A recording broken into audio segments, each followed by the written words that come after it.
In part two of my interview with Tonia, she speaks on her experience of being in prison, how it changed her, and that pivotal moment that made her realize her freedom had truly been taken away.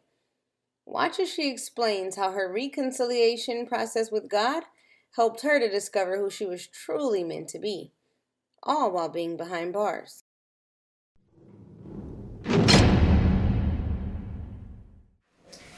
Okay, so the cops are swarming. You got, the handcuffs in front of you. Your dad is, is crying in the background. This is officially it. This is officially over.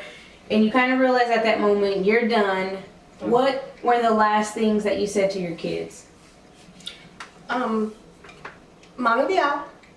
This is fine. Don't worry. You're still, like I said, there's a 3-level part. There's the part of you that really does know. Then there's a part that you that's saying, no, I'm going to get out again. This is really not it. They're just being dramatic because there's so many police, but I still have the money to get myself out.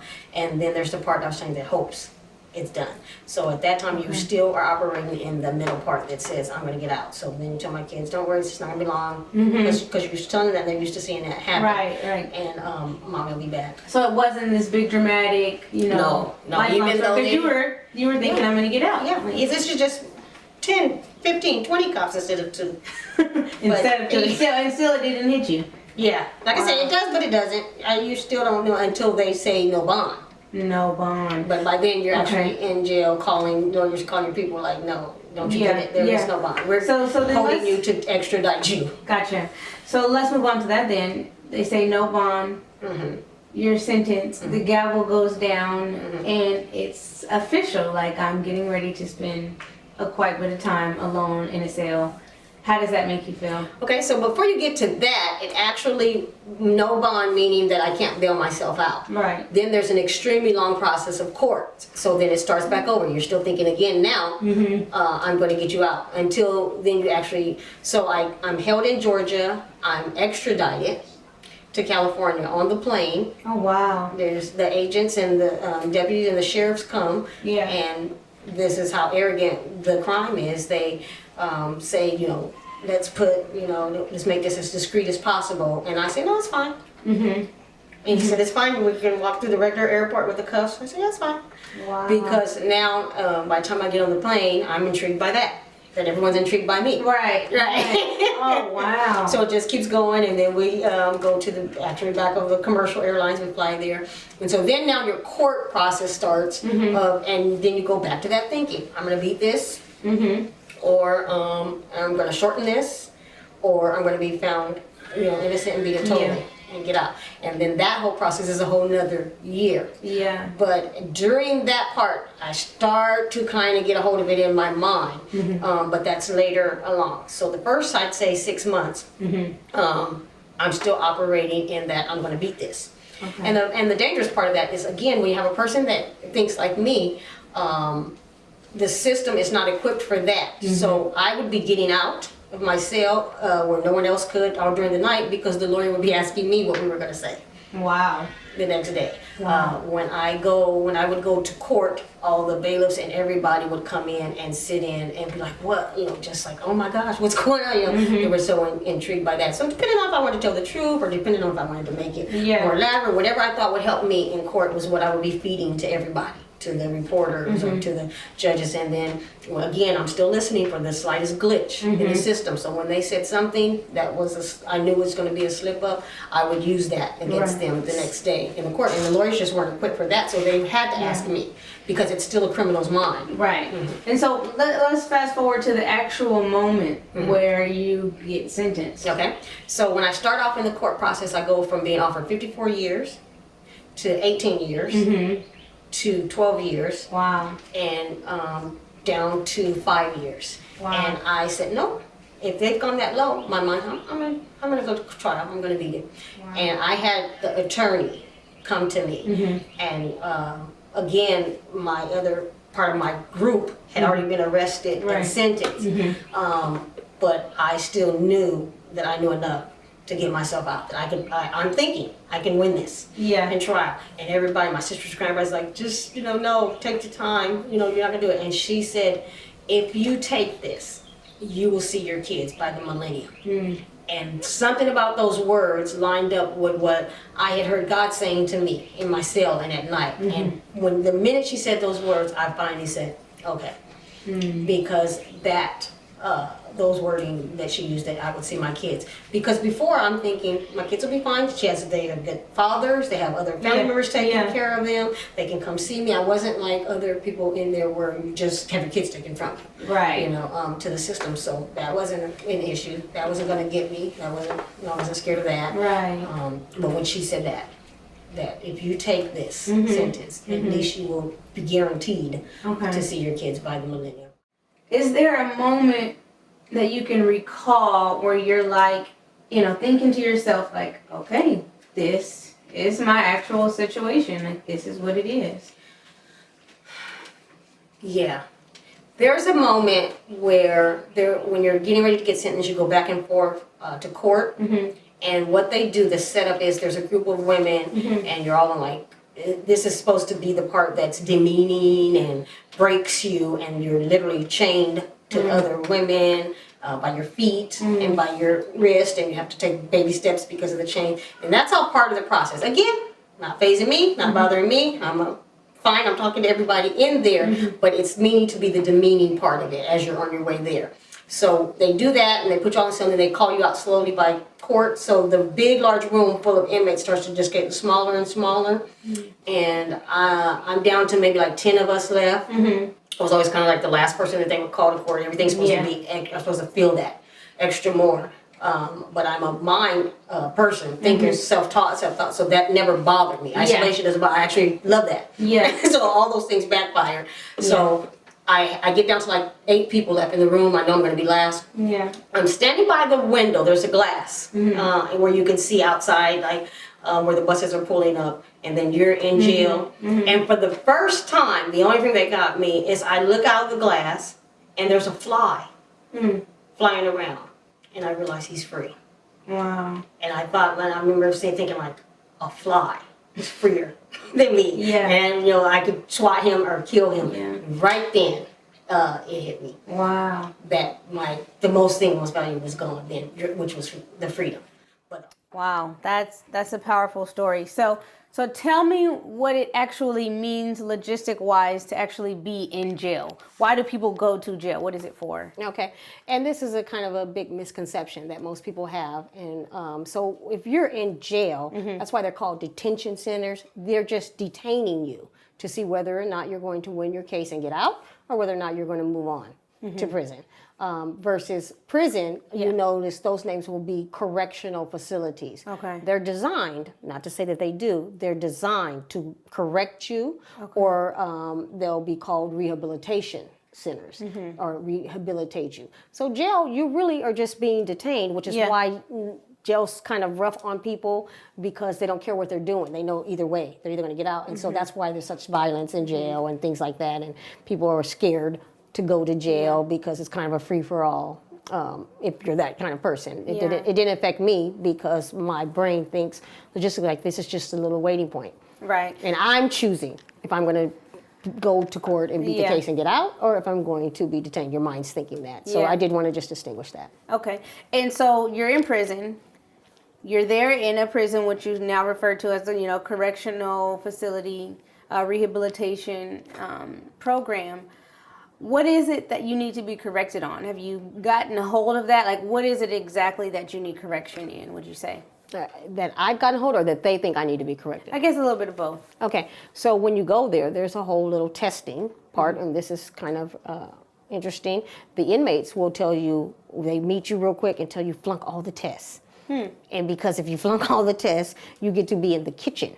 And if you get to be in the kitchen or the laundry, you get to steal food, or you get to steal clothes, and then those things can be sold.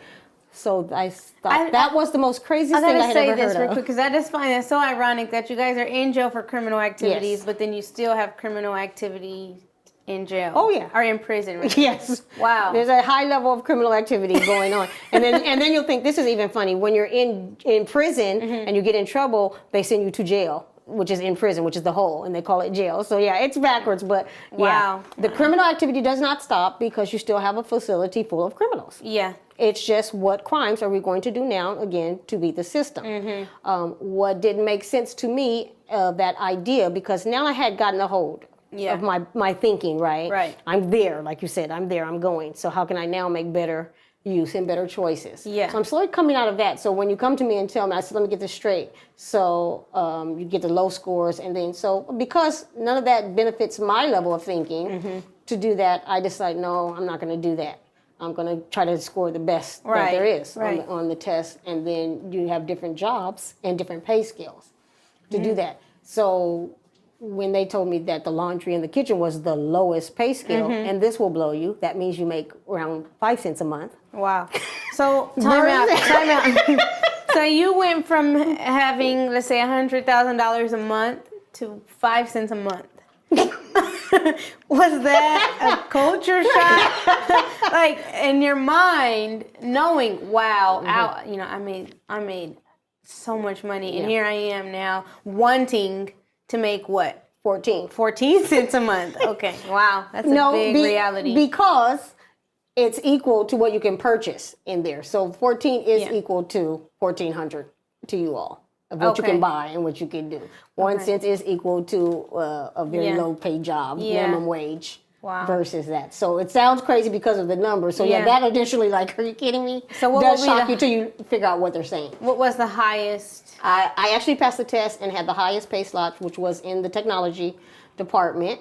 And then they turned that into a scheme too, because now everyone wants to come to you and for me to fix all their equipment that comes in there that they can no longer fix. And so you still have the hustle mentality. Yeah. To try to make it come up. Sure. I didn't, but they do in prison. At that point, it started to leave me. I was more interested. I was more upset with the justice system and that they were allowing that and kind of co-signing with that, with the women. On that, instead of offering them everything that was available, so that I spent my time reading the books. They call it a Title 15. I read the whole thing. Most inmates use it for a pillow, and it was literally everything, every law that takes place, every policy and procedure in it, because I thought, what an injustice, right? Me as a criminal, that was an injustice, that now you've gotten the women here and you're not, and you have the things that at your ability to really rehabilitate them, and that they didn't use that. So there's a very small percentage of us that did have the education and the background to pass those tests. And then we didn't cover it yet, but exactly how much time did you even get sentenced for? I ended up with getting them all the way down, down to, I ended up being sentenced to 5 years in prison. Okay. And if I wanted to participate in these correctional things, I would do 3 years off of that 5. Okay. I quickly began to read this Title 15 that you were talking about and noticed that there was a program that would allow me to do 1.5 off of the 3 that would be off of the 5. So I read and filled out all the paperwork. It was called a mother infant program. So if you did have children under 7 years old, you could participate in that, and that program would be outside of the prison. Yeah. But it would be still in a facility. So I wanted in on that because that offered the only opportunity at that point to get back to, with my children. Right. And then that became a fight. So everything really becomes a fight because they have all this stuff and nobody ever uses it, and so they deny you, thinking that they can't. And I went all the way to the warden to be able to be granted that program to have my son with me in prison. Why? Which is an awesome program, and I'm sure like a lot of women don't know that they have access to that resource. It probably just, goes right over their head. Yeah. A lot of women know if they're there for drug crimes because the program was designed for addicts. Was there any moment in time where you actually thought what you did, the ramifications of what you caused for other people's lives, for other people's bank accounts? Did you ever identify yourself with the word of I was wrong? Not in prison, not then. You never not during there because you see what's happening. No, it just switches. Okay. So right now, I'm fighting for all the women. I'm writing their papers. And, they can't read. You're not doing that. So there's no part that's still saying that's manipulative. Yeah. Right. That you're still doing it because I'm still winning. Even though I'm waiting for good things, of course, these women that couldn't read or write couldn't go, or were able to spend time. No, during prison, no, you just you're finding different things to still use that mindset. Because you would think now, at least you're going to spend over 1,000 days in prison. You would at least in one through 1,000. You don't think, wow, what I did, the ramifications of what I caused, like. I was really wrong for doing that. You don't feel not during that the pace is so fast. This is great. I wake up, I've got the TV, I'm in control of that. I'm watching my sports.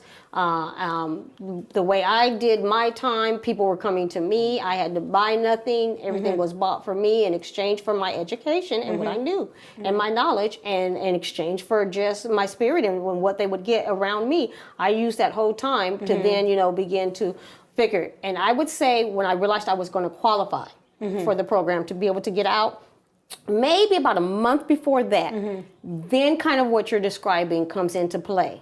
Because now I'm leaving all these women behind. I'm actually going to be out, and I'm going to be in the world with my program. And I think like, okay, wow, these people are going to spend all this time still here, not realizing that. So then my faith, which is there all along, begins to come into play. Of now that you've done this outward part to help them, it's not lining up with the inward part and what I know. Right. I'm going to church this whole time that I'm in prison. It's the best church service and teachings that you've ever had. And people are coming in from the outside. And let's touch on that a little bit, because I know some of the viewers are going to have a really difficult time with you, speaking on how you live this lifestyle, criminal actions, manipulative, lying, stealing, cheating, getting over on the system.